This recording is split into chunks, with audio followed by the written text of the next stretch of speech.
I'd like to start by thanking Brian for the opportunity to present some of my work here. Frank Kellogg. I am a service employee who works out of the Army Research Lab, APG, Maryland. Today I'm going to present some more or less preliminary findings on developing and using Cryomilled 17-4 stainless steel powder as a feedstock for additive manufacturing. So first thing, additive manufacturing, AM, it's pretty new. Well, it's not really that new. It's big. There's a lot of research into it. It's essentially just building something up layer by layer, in a controlled fashion. This research and all that is going to be mostly focused on powder bed fusion additive manufacturing, where basically you have your powder bed, you selectively center it with a laser, and you just keep building more powder up until you get a finished part. The example shown here is how we were able to make a ground vehicle impeller. This would be something that would go into, say, a tank engine. Basically, you can see it takes about 40 hours to make this, as opposed to having to go to an OEM, having them stand up a whole new line because they might not make this part anymore.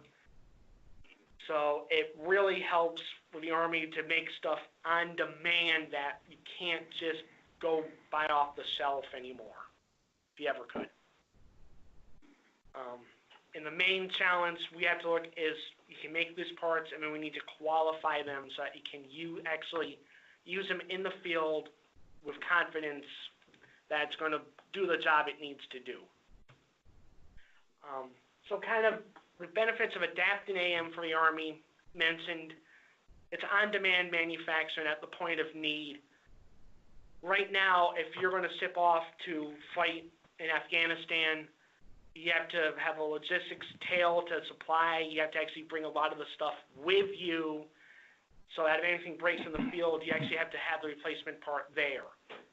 AM would actually let you build the part right then and there, feel that you don't have to worry about hauling extra parts, extra material, any of that.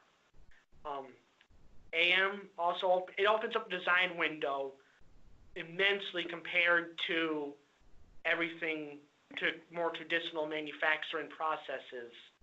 So you can make more complex parts faster, easier, and in some cases cheaper than going through mass production. This also leads to faster part fielding and faster development for the parts in development. We basically break it down. We have basically three main thrusts we need to worry about to getting these parts ready for work. So it breaks down into the manufacturing side of things, which is basically that's the AM process. Figuring out how to take your powder and actually build with it. A lot of that, and what we'll kind of focus on here is you have to, with the AM field kind of still in its infancy for a lot of this, you have to figure out how to actually optimize your alloys and actually how to make the powder you want to get the properties out of the parts you need to make. In addition to manufacturing, you need to make sure that whatever you're building is good. So that leads into the whole you need to be able to characterize your part. Often because you're making complex parts, you have to be able to characterize it without destroying it, without cutting into it. So it leads into not only evaluation after it's built, but during the build. So if you have a propeller that's going to take you 40 hours to build, you want to be able to tell within the first 2 hours if it's going to work or not. So, and then the third arm of all it is modeling and simulation. This way you can actually model what's going on before it happens. So if there's any obvious problems or anything, you can catch it, fix it before you actually build anything to, that won't work. And then ARL, we have all these three aims that we're tying together through different materials processes and all that to basically develop the capabilities here that we can transfer to in-theater capabilities. So case that needs addressing, we can figure it out in the lab, figure out how to get it to the field, to the war fighter, and bring it all together to keep readiness going out in the field. So that kind of covers up some of the more overview of it.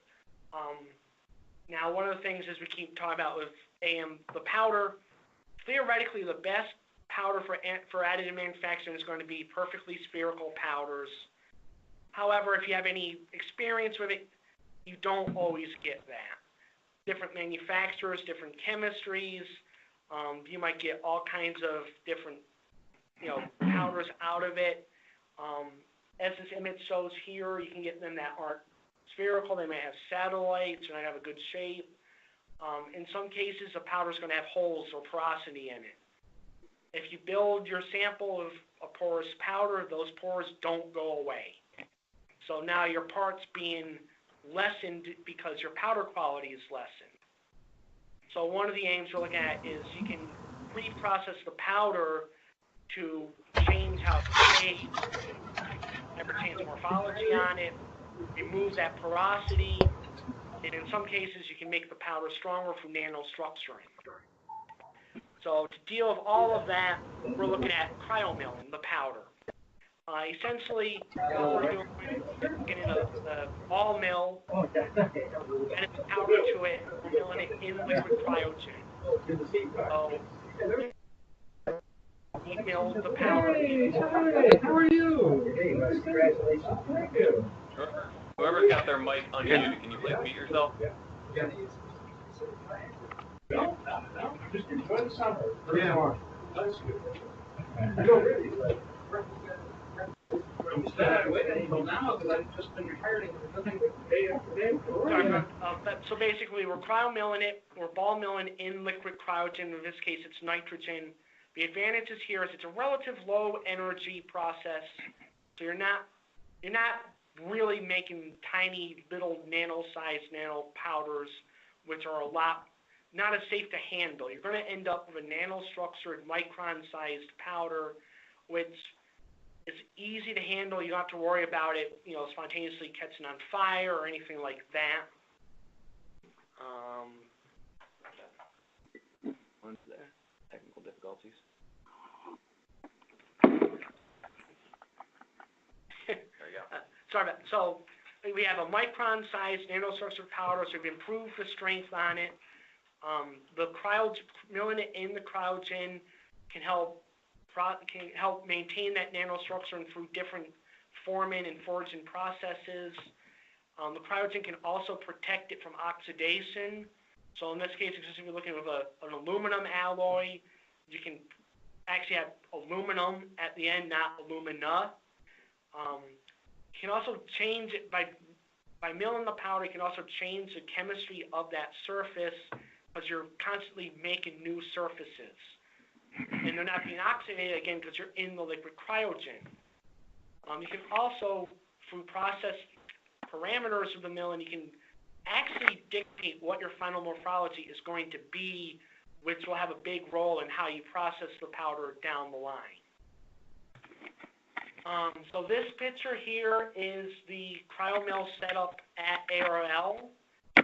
It's a brand new setup that we just started working with. This is pretty much the first project we've actually started with this setup.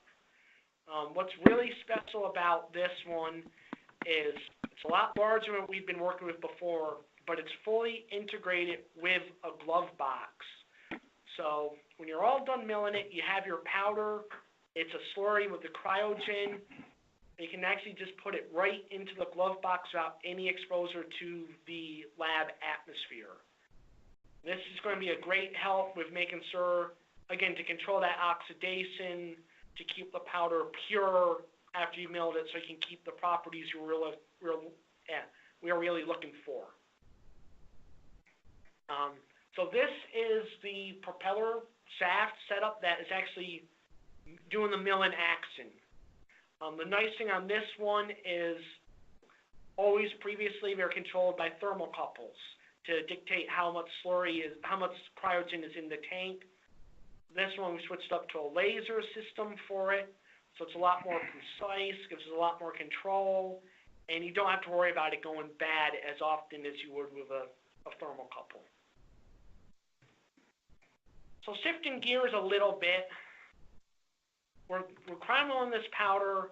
The problem we need is, obviously with the powder, there's a lot of different reasons to put it into AM, but there's a lot of reasons to be skeptical of this. As I mentioned, you want to have a spherical powder when you do AM. Well, you're not going to have a spherical powder after you mill it, just from the milling action. So you need to weigh maybe how much that's going to work. Milling, if you have any familiarity, milling can be a very dirty process. You have to be very careful with your mill media and the quality of your mill itself to avoid contamination. Talk about milling can give you this great nanostructured powder. If you're doing it, melting that microstructure away and losing everything you've done with it. And of course, if you're milling the powder, you're doing powder processing, that's extra steps, that's extra cost. You need to make sure the properties you get out of it is worth the extra money to put into it. Now, positives, which we think outweigh the cons, is that we get these surface chemistry changes which can help make it process better. We've seen with at least aluminum alloys, and you'll see later on in this presentation with steel, after milling, the powder flows better than before. We believe this is tied into the surface chemistry. You change the flow of the powder, it can become easier to work with, especially with the different AM processes. You can design your alloy. You can put two different metals in there. You can mill them together in controlled ratios, so you can end up with special alloys you might not be able to just get off the shelf, and you can really use that to dictate the properties that you want in the end process. And as mentioned, with the right AM process, all of this is going to survive, so you're going to end up with a sample that should have better mechanical properties. During the process, you're going to have better conductivity, so it's going to be, through the surface chemistry changes, it might be better used for electrical purposes because it's going to conduct better, maybe a heat sink because you have better thermal conductivity.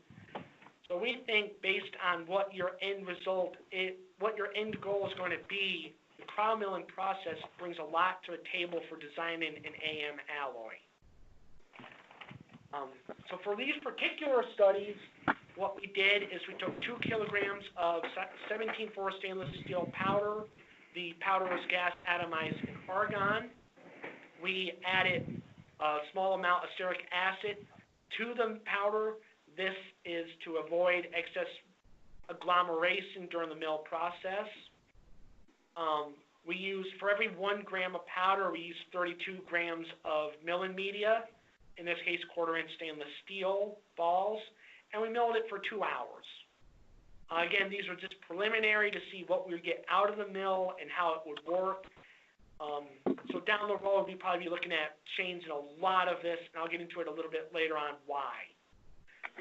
Now, first, because we've added stearic acid, you need to get rid of it in the end, so we now have a degassing process. Basically, we have a brand new fluidized powder degasser operated under argon, and that will remove that. We could also use this to heat powders down the road. So AM processing, basically used a ProX 100 system from 3D Systems, 49-watt laser, 140 millimeter per second laser scan speed with a hat spacing of 0.07 millimeters and powder layer thicknesses of 0.03 millimeters. These parameters are based on as atomized 17-4 stainless steel. So going into it, this was our, this is our first point. This is our origin. We know these parameters work with as made steel. Kind of going in completely blind on whether or not this would work with our powders. As we'll see later on, this is definitely a starting point and nowhere near an end point. So before we cryomilled it, we X-rayed the powder in both the as built after AM and as atomized Basically, the powder's clean. It's just iron powder. So we know that going into it, we have what we're looking for. These are the SEM images of the as atomized powder. The two top images are secondary electron. They basically give you an idea that it's on the shape and the sphericity of it. The bottom two pictures are backscattered. Basically use this to show that it's homogeneous. There's no stray powders that belong to another species. So what we did, we have the powder with additive. You need to know what it looks like. You can do it with SEM, or you can do it through different particle size measurements and shape analysis. For this study, we used a RETS cam sizer, which basically you flow powder in front of a couple of cameras, and it takes the pictures of it to measure not only your particle size distribution, but give you an idea of your morphology. In this case, we have a particle size distribution that averages, your D50 is around 15, your D90 is around 30. Basically, it's a minus 325 mesh cut, which is what was advertised. And have pretty much a fairly spherical powder, and the fairly spherical, fairly symmetrical powder. So basically, we know, we've seen it before, and we know that this powder will work pretty well in the AM process. So our last bit of characterization was we wanted to monitor how it melted. So to do that, we use differential skin and calorimetry, DSC measurements.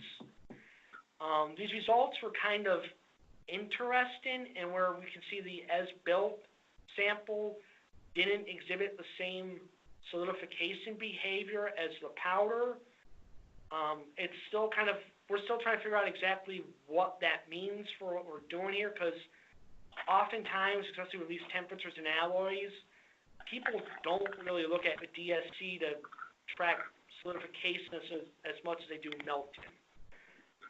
We can see here that our melting range, it's an alloy, so we don't have a melting point, we have a range, which I think kind of gets overlooked in the discussion about AM, and this is why if you look at some of the parts afterwards, they're not always homogeneous. You can see where some of the different alloys have kind of solidified, and it comes back to the fact that these alloys, they don't have a single melting point. It's a range over it. And we can actually see as we measured it, our powders and our build stuff does not match up quite that well with what's reported for a melting range of 17.4. Whether or not that's measurement on our part or something in the chemistry, we haven't figured it out yet. So now we've got this all set up. The first thing we had to do before we could cryomill it was to integrate the stearic acid into the powder. To do that, we took it to a lab RAM acoustic mixer. We applied 10 Gs of acceleration to it for 1 hour. And basically the video, if it's playing for you, or you can go to follow the link to go to YouTube to watch it. It basically, it uses sonic to accelerate it. We were able to take what would be 24 hours in a V blender and pretty much knock it down to 1 hour of blending. So we have our powder set up, we've characterized it, we're ready to go. We did 2 runs with the powder. First run, basically just coat everything. When you coat the mill and you coat the balls in the mill, basically this ensures that all the future runs, you're not getting debris from your milling apparatus. You're only going to be getting powder. Any debris would be that coated powder coming off. The other advantage of the coating run is you increase your yield on all subsequent mill runs. So you can see here our first run, we only had about 50% yield. Our second run, after we coated it, we're up to 71% yield. So we start with 2 kilograms, we get about 1.4 out of it. For this process, we can optimize that more by changing our ball to powder ratio, adding more powder or doing less. So there's room to optimize that. The end result, after we sieve the powder and all that, is we got 823 grams to actually run through the AM process. So we got an overall yield of just over 40%, which for an industrial scale is pretty bad. We'd have to optimize it, but for a lab cryomill scale, first attempt, it's fairly good. So now we have the powder. It's been cryomilled. We need to degas to move the stearic acid. One of the advantages of our new setup, we have a giant glove box. We can actually load it into the furnace under a controlled atmosphere. So basically what these images are showing you left to right is a powder being loaded inside the glove box, the reactor being sealed up, and then everything being sealed into a rocking furnace, which we can then flood with argon. So we're heat treating the powder under argon to protect it from oxidation. For our parameters on it, we ran TGA and stearic acid.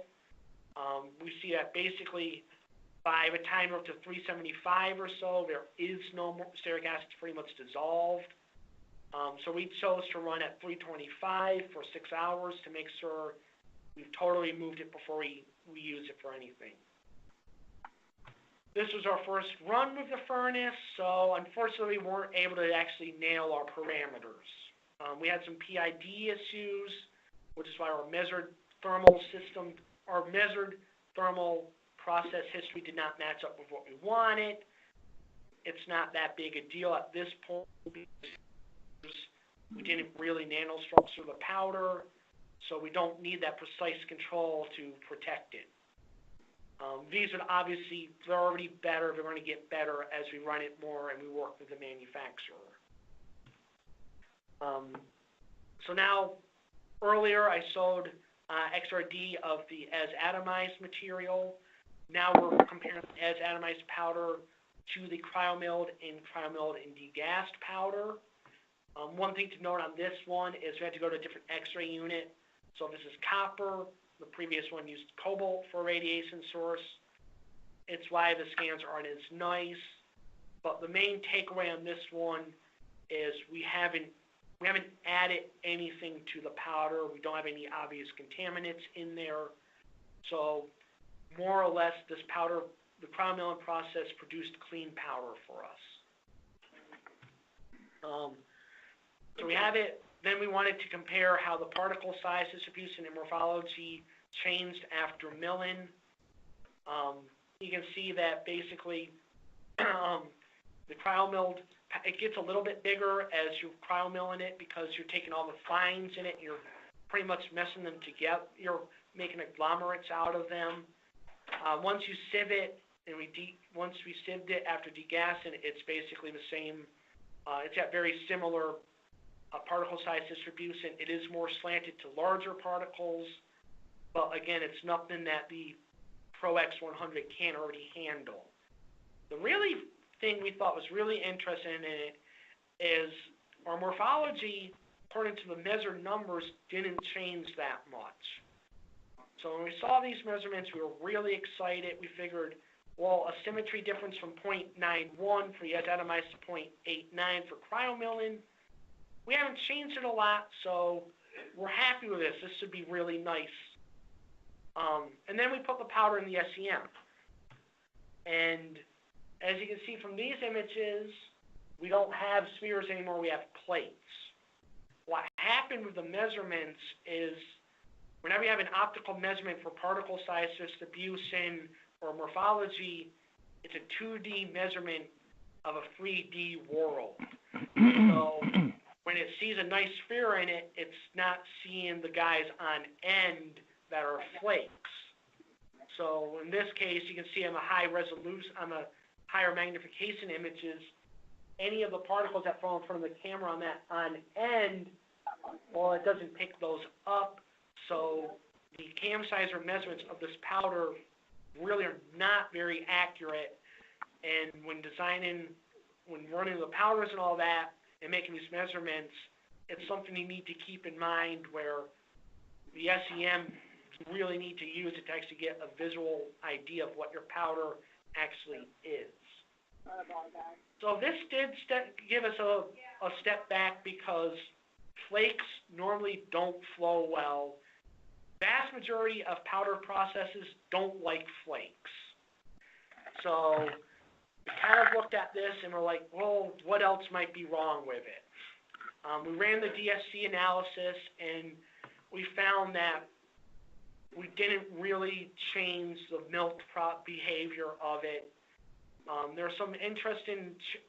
were some minor changes. We're still trying to figure out if it actually mean anything with DSC results. But overall melt behavior, it's more or less in the same processing window as the atomized. So we expect it to, at least from the melting aspect, to behave the same way.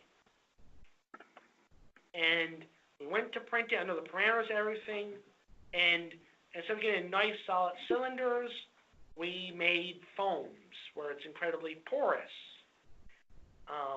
So this is what it looks like on the build plate as made. All we've done in this case is just cleaned it off, pulled it out of the machine, and here we are. We ran X-ray CT measurements of it to confirm that it is a foam, and more or less what we can see. So the CT lets you look at your sample section by section without cutting it, without doing anything really to it except for getting it into the machine. So what the movie here is showing, if you can see it, is basically that the pores during the processing run all the way, more or less connected. They run all the way through it. It's open porosity. So if you wanted to make a foam, it's actually a really good process, and we have a really good system out of it. We haven't tested it mechanically yet, but we're trying to look at the bright side. So yep, we used the CT. We measured it. We had about 60% density, roughly 40% porosity. The porosity might actually be a little bit underrepresented. Again, trying to make 2D measurements out of a 3D world, it doesn't always tell you the full story. So now the question is, we didn't make our nice solid cylinders. What went wrong? Why do we have a foam? So the first thing we wanted to look at is, well, we watched the process, and we noticed while it was actually building it, we had a lot of trouble keeping the powder in place on in the system. Whenever the blade would go over it, whenever the laser would get near the powder was flying everywhere. The flowability of this powder, so we had poor powder recoating on the build plate because the powder was flowing way better than expected. We went to a Brookfield powder flow machine, and we measured powder flow after AM. We waited until afterwards because we didn't have a lot of the powder, wasn't sure exactly how much we needed for flow testing, so I wanted to make it before we print with it before we tested it, just to try and, again, limit the exposure to the air to make sure it's a clean powder. What we found is after cryomilling and after degassing, the powder, as measured, was much more free-flowing than the as atomized powder, which really coincides with what we saw in the machine.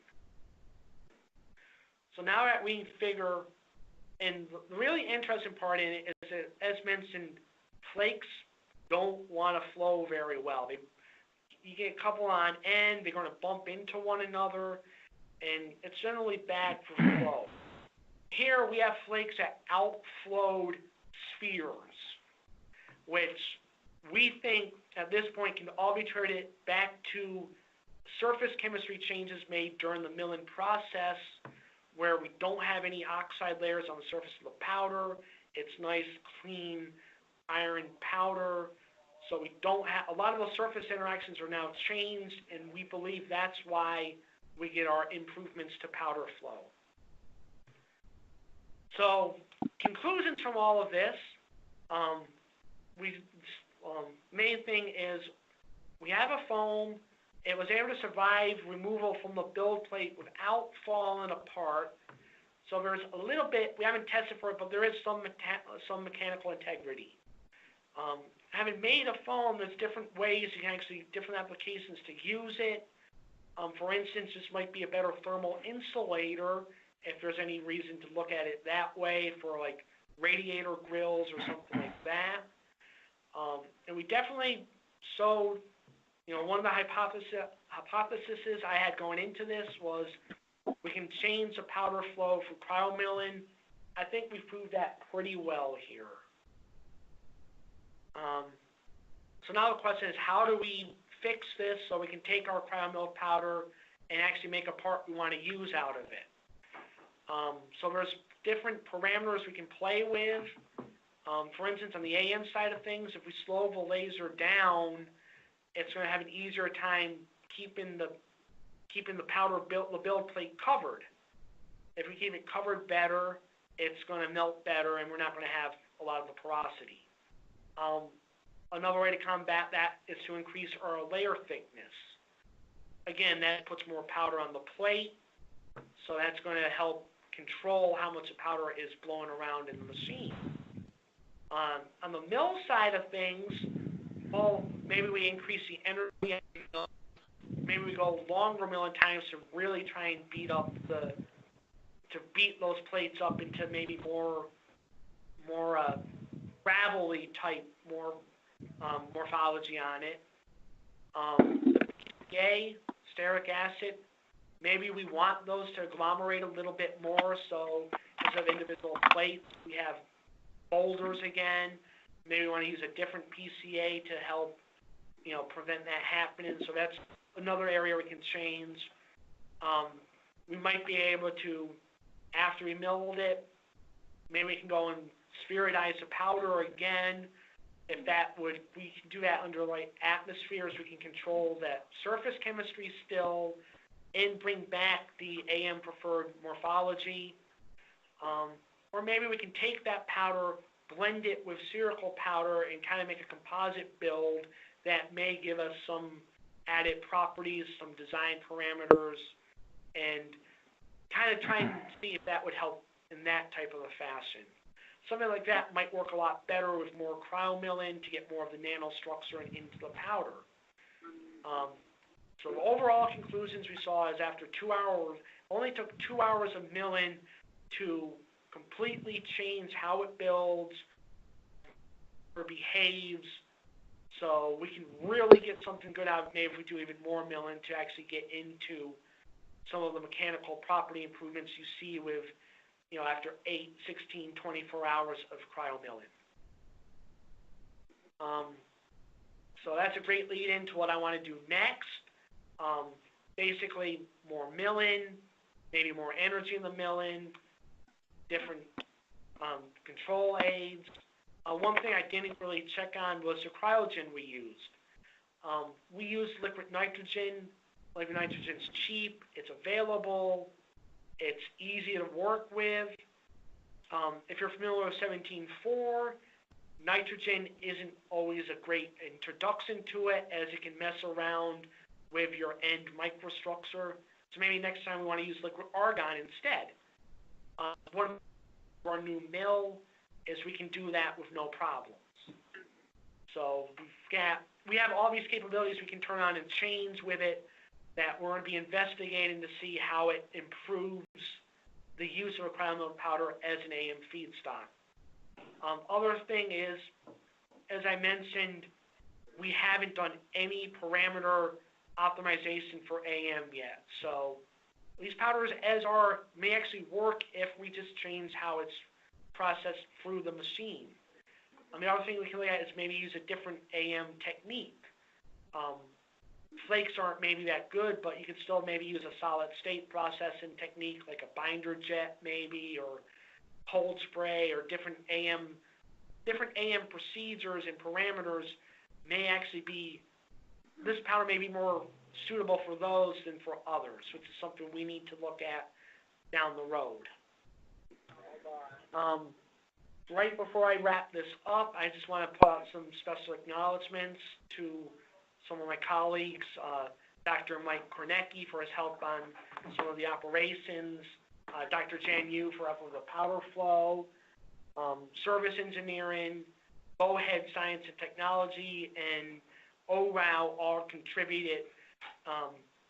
People associated with all contributed to this work in addition to the Army Research Lab. And I will end with providing my contact info if anyone's interested in further discussions down the road, or if you want to run more powders, or any ideas or whatever. Thank you for your time.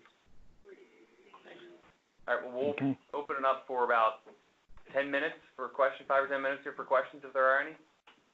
Yes, I have one. This is Rich Suddeth. And my question is, have you tried varying the particle size distribution?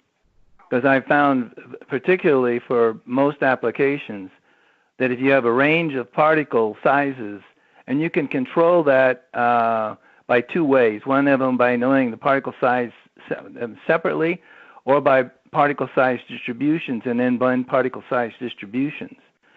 If you do that, you can get it to flow much better, and you reduce the porosity significantly when you do cryo heating to put it all together. Are you aware of that? Right. So in this case, after we cryomilled it and degassed it, we sieved to a minus 325 cut because that's what's been best for as atomized powders in our Pro X100. So we tried to keep it similar to what we know works best already. Whether or not that's the right size cut for cryomilled powder in this process, to be determined.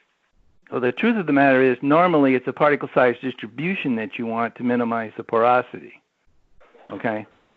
Yep. And then in general, what you end up with is the particle sizes that flow the best are a particle size distribution has much larger amount of the larger particles than the smaller particles, and because they can fit in between the larger ones. So it depends on your scale of the particle size, how you determine the particle size distribution. And particularly the spherical particles are much easier to blend than generally than the ones that are flat. And it's very easy to do. I don't know if you're familiar with that process, but I have several publications in that regard, so if you are interested, I can send you some, or I can look up my publications. So this is Richard Suddeth. Okay, yeah, because I mean, we've basically, the honest answer is we try to avoid a lot of assignment and blending because it's really messy and hard.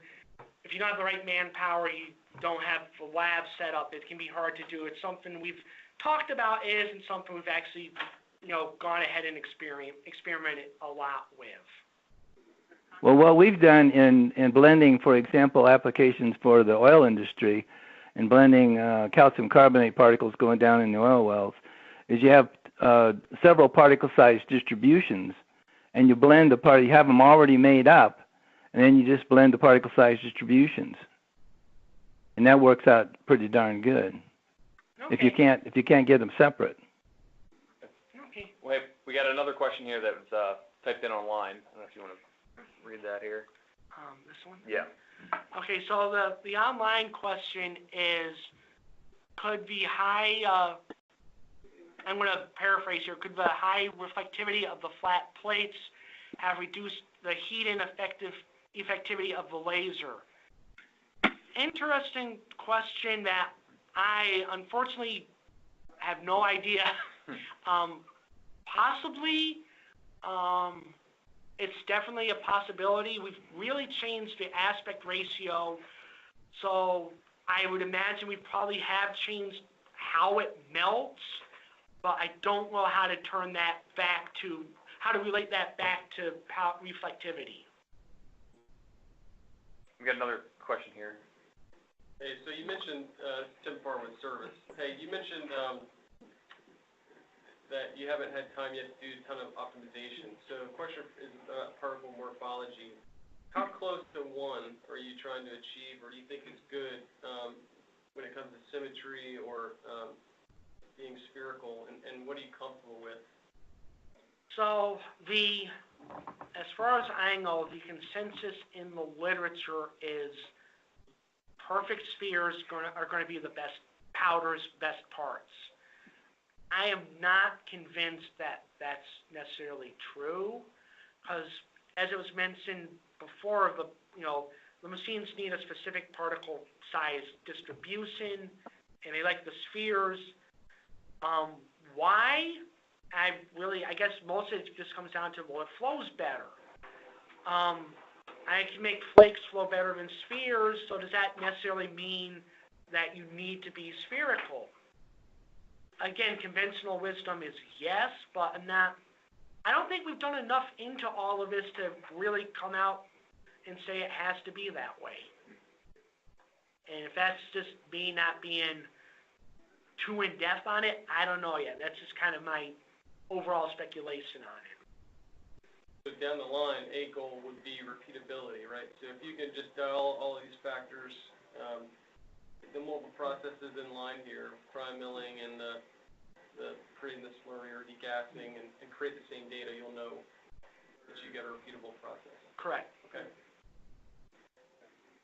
All right. Any more questions? Maybe one more, for time's sake? One issue is as you flatten out the particle, though, they will have a tendency to orient more.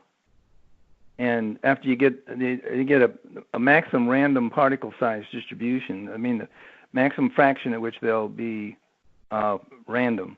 And one of the advantages of spherical particles is you can go up to 63% without it orienting or without running to the maximum packing fraction. Whereas with the flat particles, many times you can't get nearly to 63% because of the flat particle, and they'll orient. They're going to orient on you, and that's a big problem in trying to control which direction is you're going to be doing your compressing. Right, because that exactly is why we were surprised that these powders flowed better in the spheres. And I didn't mention it here, but yes, when you're putting it on the build, that shape does hurt your powder packing and definitely did contribute to some of the porosity. All right, well, we're getting just a bit over the time here, but I appreciate everyone dialing in. Oh, sorry, one last question just came in, so we'll see if Frank doesn't mind fielding that one. Okay, so the online question is, the part presented in the beginning, how do the properties of the AM part compare to the part being replaced? So that all goes into the question of so short answer is I don't really have an answer for that. The long answer is that ties into the problem of part qualification with AM, which we are, like everyone else in the field, we're struggling with how to get an answer for that. Right now, we can make the part, so if you're out in the field and the tank breaks down, the part will get you back to base. Is it going to be good enough to go into combat with it? We don't know at that point, and we don't have the confidence or anything at this point to say yay or nay to that question. The whole qualification thing with AM is really the sticking point right now for this blowing up into what everyone in the mass media, the press, seems to think it's going to be. Yeah. Well, good. Well, thank you everybody for dialing in. I haven't already mentioned, but this presentation is being recorded, and so we'll post that online, so you can kind of share it around to folks maybe who weren't able to participate. But Frank, thank you very much. Thank you for having me. Yeah. Everyone have a good evening.